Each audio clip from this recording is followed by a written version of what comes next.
오늘 이 요한복음 2장 1절의 말씀 이하는 한마디로 얘기하면 결혼식 비하인드 스토리죠. 겉면으로 드러날 때는 결혼식이 다 성대하게 잘 이루어졌어요. 그죠? 포도주가 깐듯깐듯하게 모자라는 그런 형편이 있었는지 없었는지도 모르면서 거나하게 취해서 결혼식의 그 축하 분위기 속에 취하는 그런 겉모습입니다. 그러나 그 아래에서는 다급한 비상벨이 울리고 있었어요. 포도주가 떨어졌다는 거죠. 여러분, 이 문제는 단순하게 그냥 포도주가 떨어져서 이게 마실 거리가 없다 이런 얘기가 아니고, 당시로서는 유대 사회에는 7일 동안 결혼 예식, 그 결혼 피로연을 했어요. 7일 동안을 위해서 엄선된 초대 손님들, 초대장을 보내고 그분들이 먹을 그런 모든 것들 다 준비하고 차근차근하게 오랜 세월 동안 검토하고 또 검토해서 결혼 피로연을 하는 거예요. 근데 그 결혼 피로연에 어떻게 됐는지 포도주가 떨어졌다. 이거는 그냥 술이 떨어졌다는 게 아니라 이건 뭐죠? 준비 자세가 덜된 거예요. 이거는 마실 물에 석회질이 너무 많기 때문에 포도주를 마시잖아요, 근본적으로. 근데 그 포도주가 없었다고 하는 거는 굉장히 성의가 부족한 거죠. 그리고 두고두고 사회적으로 가십거리가 될 수 있는 그런 일이었습니다. 자, 그런데 이러한 결핍의 문제에 대해서 어떻게 성경은 이 문제가 해결되느냐 하는 것을 말씀하고 있는 거예요. 우리는 늘 답을 잘 알고 있어요. 답을. 교회 조금 다니다 보면 기도해야 되는 거 알고 있고 말씀 묵상하는 거 알고 있고 다 답은 기가 막히게 알아요. 그러나 답을 왜 그것이 답인지, 그 답을 얻기까지 어떠한 해법을 거치는지 여기에 대해 잘 몰라요. 우리는 지금 감사해야 되는 거 알고 있어요. 그런데 감사가 어떻게 하는지 그냥 무조건 감사하라니까 감사는 하겠지만, 그러나 진짜 마음속 깊은 곳에서 우러나오는 진정성 있는 감사의 해법, 그 과정을 모르고 있는 거죠. 겉으로 볼 때는 결혼 예식이 그 피로연이 아무 문제 없이 7일 동안 잘 치루어졌다. 이게 요한복음 2장 1절 이하에 나오는 이 가나의 혼인잔치 얘기예요. 그러나 속에서는 그러한 겉으로 볼 때의 아름다운 피로연을 위해서 어떤 과정을 거쳤느냐, 이 부분에 대해서는 별로 아는 바가 없는 거예요. 다른 사람 잘 모르죠. 그런데 마리아가 등장하는 겁니다. 마리아가 왜 등장하게 되느냐에 대해서 주석학자들 따라서는 이런저런 의견이 있어요. 그러나 아마도 그 집하고 먼 친척간이거나 뭔가 결혼식과 연관이 있는 그런 위치에 있지 않았을까, 이렇게 얘기하는 거죠. 그러니까 예수님도 어머님을 모시고 제자들과 더불어 그곳에 왔다는 겁니다. 그런데 포도주가 떨어졌을 때 마리아가 예수께로 나아갔다라고 하는 것은 뭔가 이거는 다른 거죠. 왜? 상식적으로는 뭐 그렇잖아요. 횡적으로 여러 가지 것들을 구하려고 하잖아요. 포도주를 빌려와라, 뭐 포도주 양조장에 가서 뭐 사가지고 와라, 뭐 포도주 있는 집이 어디냐 수소문하고 막 이렇게 해서 막 동분서주하고 바빠야 될 지경이란 말이죠. 그게 상식적인 거죠. 그런데 마리아는 그 상식적인 것을 거부한단 말이에요. 마리아는. 그리고 예수께 나왔다는 거예요. 예수께 나왔다는 겁니다. 기본적으로 상식적으로는 그렇게 쫓아다니면서 막 포도주를 여기에서도 저기에서도 뭘 하고 빌려오고 뭐 사가지고 오고 이래야지 될 것 같은데 그런 방법을 쓰지 않는 거예요. 그리고 예수께로 나왔다는 것입니다. 로마서 11장 36절에서 이는 만물이 주에게서 나오고 주로 말미암고 주에게로 돌아갑니다. 로마서 11장 36절. 만물이 주에게서 나오고 모든 것들의 원천이 주님께로부터 나온다. 주로 말미암고 주님에 의해서, 그리고 주께로 돌아간다. 모든 것의 시발과 과정과 종착적 모든 귀결점이 다 예수께 있다, 하나님께 있다, 이렇게 말씀하시는 거죠. 지금 여러분, 마리아가 예수께로 이 포도주 문제를 가지고 간 것은 엉뚱해 보입니다. 비상식적이고 논리적으로 맞지 않는 거예요. 합리적이지도 않은 거예요. 왜? 예수님하고 그 잔치집은, 예수님은 손님으로 가신 분이 있지, 그곳에 무슨 뭐 일을 하러 가시거나 어떤 뭘 위해서 관계를 맺고 이런 게 아니거든요. 여기에서부터 시작하는 거예요. 모든 사람들이 생각하기를 예수님이 뭘 하시는 거는 이거는 내 일이지 예수님하고 연관없는 거라. 예수님이 뭐 연관없는 거예요. 베드로도 만약에 예수님이 자기 배에 타셔서 깊은 데로 가서 그물을 내리라고 이렇게 말씀하실 때 예수님은 목수시고 저는 어부입니다. 어부가 잘 알지 예수님이 뭘 아세요? 예수님 잠자코 계세요. 이랬으면 그걸로 끝나는 거예요. 왜요? 예수님은 이 모든 것들을 관장하시는 분, 모든 것의 연원이 되시는 분, 모든 것의 근거가 되시고 그것을 출발시키시고 과정이 되시고 그것의 모든 종결점이 되시는 분이 예수님이시니까. 그러니까 이 부분을 자꾸만 떨어뜨려 놓는 게 사단 마귀의 일이에요. 그게 뭐 예수님한테 뭐 기도해봐야 뭐 하겠니? 네가 해. 누구한테 전화 걸고 누구한테 해봐. 모든 부정부패, 모든 죄악상의 문제가 어디에서 나오는 거예요? 그런 횡적으로 뭔가를 하려고 하니까. 깨끗하지가 않잖아요. 개운하지가 않잖아요. 인간적인 방법으로, 인간적인 그런 꼼수로 뭔가를 자꾸 풀려고 하니까 안 되잖아요. 마리아는 그 부분을 바로 깨달았던 것 같아요. 아, 예수님께 다 달려있는 거야. 생사화복이 다 예수께 달려있는 거야. 예수께서 이 모든 것들에 대해서 책임지시는 거야. 난 예수께 나가서 말씀드려야지. 그러니까 죄악으로 말미암아 하나님과의 관계가 끊어지고 그분의 능력과 은혜와 사랑과 공급하심으로부터 다 끊어진 거예요. 이거를 마리아는 지금 예수께로 가면서 그거를 연결시키려고 하는 거예요. 예수님, 이 모든 결핍, 이 모든 것들은 인생이 가지고 있는 근본적으로 죄악으로 말미암은 그런 한계 상황입니다. 주님, 이 부분을 어떻게 해서든지 이게 연결되기를 바랍니다. 이런 마음이었던 거죠. 그래서 여러분, 주변으로부터 필요를 채우기 이전에 하나님으로부터, 예수님으로부터 필요를 채우고자 하는 그러한 눈을 마리아는 가지고 있었어요. 하나님은 그 눈을 사용하십니다. 그래서 눈을 주님께로 돌리는 거, 눈을 주님께로.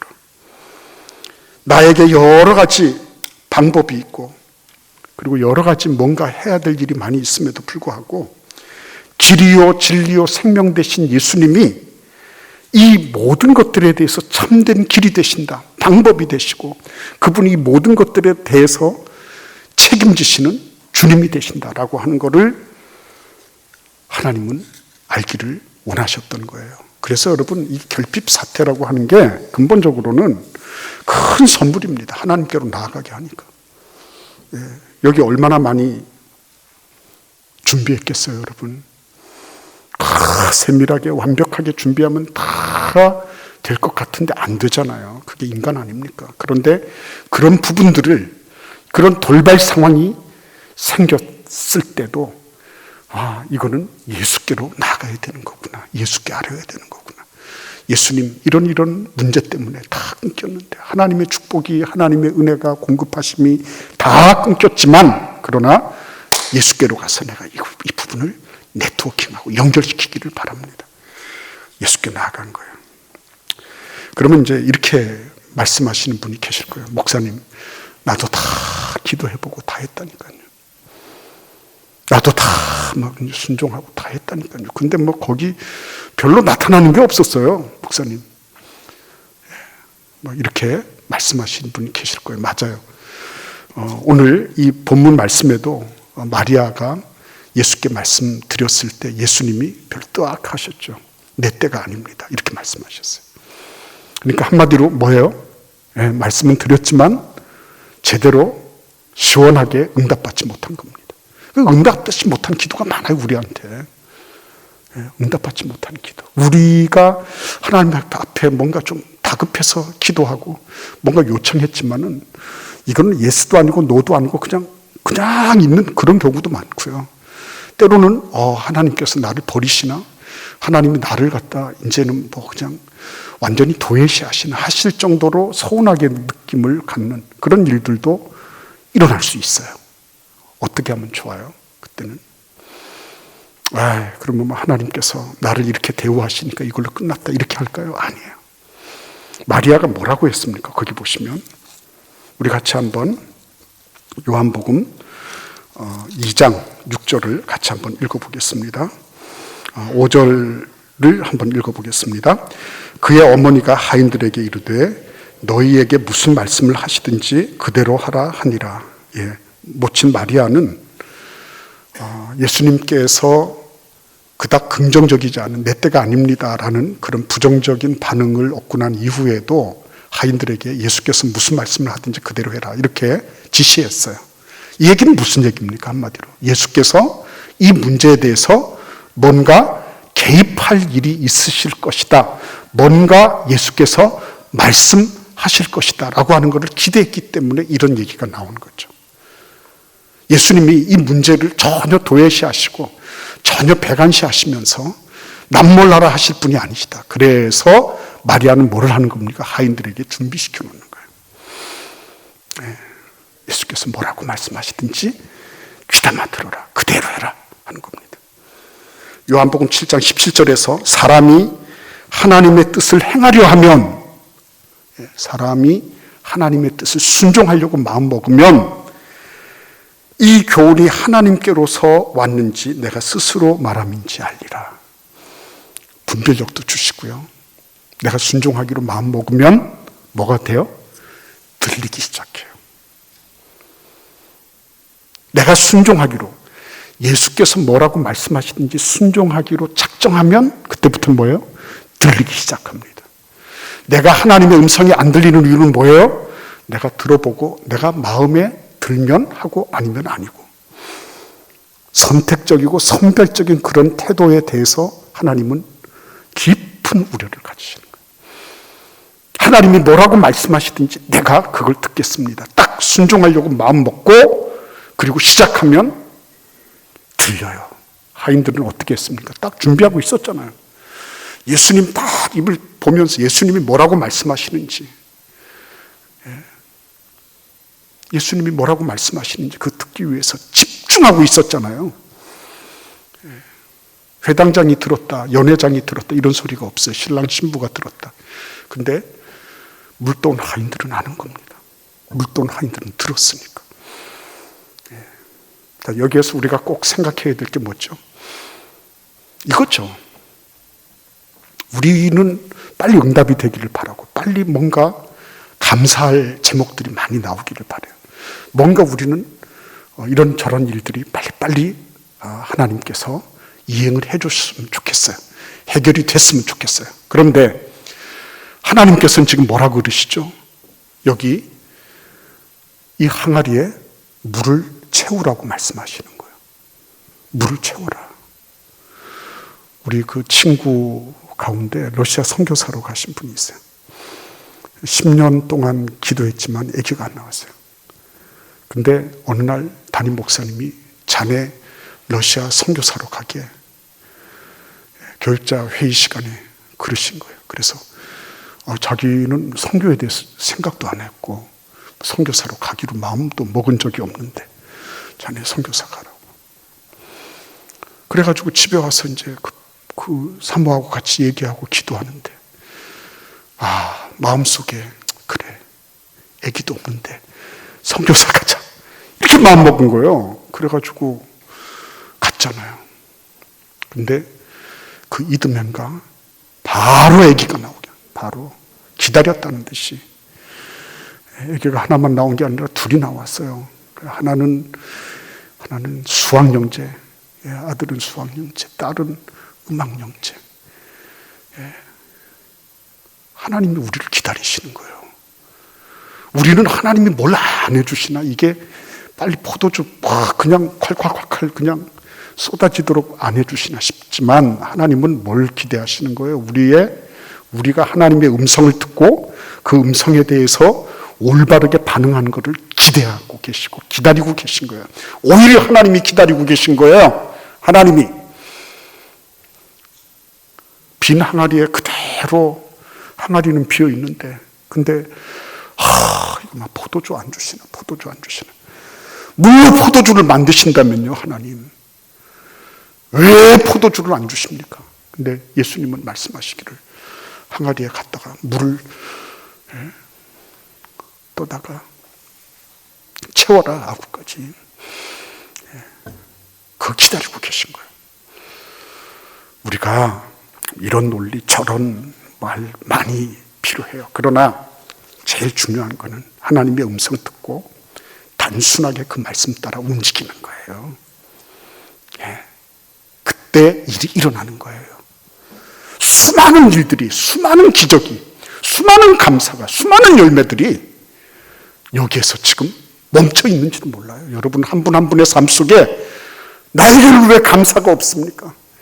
나에게는 왜 감사할 거리도 안 주십니까? 이럴 때 하나님께서는 얘야, 난 너에게 얘기하지 않았니? 응? 네가 이 고비를 넘겨야지. 주님께서 말씀하실 때, 예, 알겠습니다. 그러니까 하인들이 다 물찌개주고요, 막 그 좁은 골목길을 지나가지고 물을 그냥, 이 사람들이 이게 뭐 갖다가 어디에 쓸 건지 어떻게 압니까? 그냥 모름지기 순종한 거예요. 쫙 갖다 붓고 쫙 갖다 붓고, 옛날에 북청 물장수처럼 말이에요. 청원청원 하면서 호스 갖다 붓고, 그래가지고 그게 120리터, 80리터에서 120리터 되는 큰 항아리란 말이에요. 그 6개를 꽉꽉꽉 채워놨어요. 앞으로 뭐 지금 포도주 모자라는 게 아니라 앞으로도 뭐 얼마나 더 해도 괜찮을 정도로 많은 포도주가 거기서 나오게 된 거예요. 누가 알아요? 그 일을 실행한 사람들만 알아요. 물도온 하인들은 그 포도주가 어디에서 나온지 아는 거예요. 내가 실행해보고 내가 순종해본 사람들만 하나님께서 내 삶에 어떻게 개입하시는지 알게 되는 거예요. 안 하니까 모르는 거예요. 안 하니까 모르는 겁니다. 그러니까 여러분, 늘 하나님은 우리의 삶 속에 놀라운 기적 이전에 믿음으로 행할 것을 기대하고 계시고 그거를 기다리고 계시다는 걸 기억해야 돼요. 믿음으로 행할 거. 하나님, 내가 이런 거를 기대하고 있어요. 하나님 주세요. 하나님, 내가 믿음으로 간구해요. 이렇게 해주세요. 맞아요. 그러면 그 일을 위해서 하나님은 내 귀에다 대고 하나님께서 뭐라고 말씀하시는지 이거를 잘 듣고 이해하면 되는 거죠. 여러분, 그 결과는 10절에 보시면 연회장이 이렇게 말합니다. 10절에 사람마다 먼저 좋은 포도주를 내고 취한 후에 낮은 것을 내거늘 그대는 지금까지 좋은 포도주를 두었도다 그랬습니다.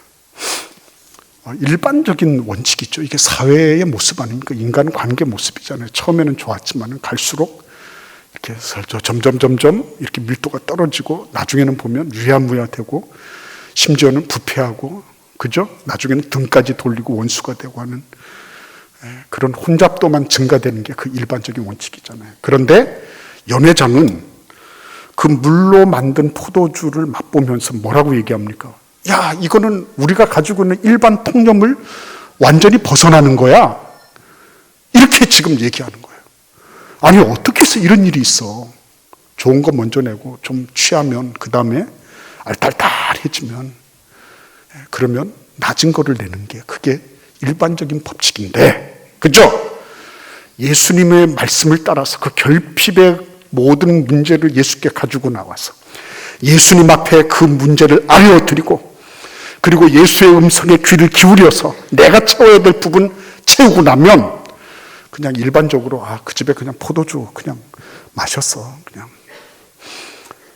그냥 뭐 대충 이렇게 했어. 이 정도가 아니라 완전히 그 지금까지의 포도주로 알딸딸해져서 이제 미각세포가 완전히 둔화됐잖아요. 그런데 그거를 완전히 각성시키고 그게 완전히 새로운, 그죠? 전혀 새로운 맛을 느끼도록 만드는, 우리 이 미각세포의 미래라고 하는 게 있잖아요. 그 미래를 새롭게 흔들어 깨우는 그런 놀라운 포도주, 지금까지 전무후무했던 그런 포도주가 예수의 말씀을 따라 떨렁거리면서 물을 갖다가 퍼날랐던 하인들만 아는 그런 놀라운 기적의 열매를 맺게 되었다고 하는 것입니다. 여러분, 우리도 하나님께서는 이렇게 살기를 원하세요. 화가 변하여 복이 되고, 지옥이 변하여 천국이 되고, 결핍이 변하여 풍부함으로 연결되는 이 모든 것들은 예수께 나아가서 그분의 음성을 따라 나에게 아직도 비어있는 부분들을 채우고자 할 때, 그때부터 일어나기 시작하는 거예요. 하나님께서 우리를 보고 열심으로 감사하라고 하실 때 왜 감사할 제목들을 안 주시겠어요? 왜 하나님께서 우리로 하여금 내가 구원받은 은혜로부터 시작하여서 한 가지 한 가지가 다 감사고, 지금도 앞으로도 계속적으로 감사할 일들을 막 부어주시기를 원하시는데, 혹시 우리는 그냥 하나님 없어요 타령만 하지, 내가 지금 감당해야 될 그 부분을 감당하려고 하지는 않는 것은 아닌가. 예. 오늘 새로운 포도주만 얻게 하신 게 아니었어요. 그 집안만 잘되게 하신 게 아니었습니다. 예수께서 개입을 하시니까 어떤 일이 일어났죠? 너무 감사하잖아요, 여러분. 제자들이 그 모습을 보고 믿었어요. 제자들이. 믿음의 역사가 일어나는 겁니다. 감사하고 놀라운 기적을 체험하고. 근데 그 감사가 무엇과 연결되는 거예요? 믿음과 연결되는 거예요. 우리가 부모님들이 감사하고, 그래서 주님 앞에 그 비어있는 항아리를 채우고 순종하면 이렇게 할 때요, 그냥 부모님들만 감사할 일들이 생기는 게 아니에요. 자녀들도 그 모습을 보면서 믿음이 성장하는 거예요. 주변의 이웃들도, 소그룹도, 구역도 그 모습을 보면서 믿음이 성장하는 거예요. 믿음이. 하나님 앞에 그러한 감사의 계절, 그런 감사의 축복이 우리의 삶 속에 충만하기를 기원합니다.